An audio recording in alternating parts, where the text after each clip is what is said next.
কখনো কি একটা কথা ভেবে দেখেছো যে তুমি সবার জন্য নিজেকে পরিবর্তন করলে, তাদের পছন্দ অপছন্দকে নিজের করে দেখলে, কিন্তু তোমার বেলায় কেউই তোমাকে বোঝার চেষ্টাটুকু করলো না।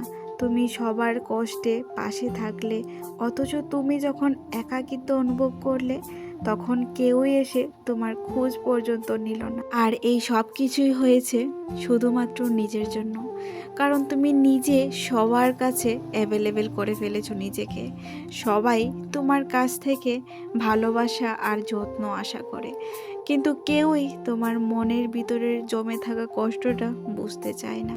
এর চেয়ে বড় আরও একটা সত্য রয়েছে, সেটা কি জানো? আর তা হলো, কেউই তোমাকে হারানোর ভয় পায় না, কারণ তারা জানে যত কিছুই হয়ে যাক না কেন, সেই ঘুরে ফিরে আবার তুমি তাদের কাছেই ফিরে আসবে। আর এই বাস্তবতাগুলি যদি তুমি কখনো অনুভব করে থাকো, তাহলে নিজেকে একা ভেবো না, কারণ আমরা প্রতিনিয়তই এই বাস্তবতার সম্মুখীন হচ্ছি। সবশেষে একটা কথাই বলবো, নিজের জন্য বাঁচো, অন্যের জন্য নয়।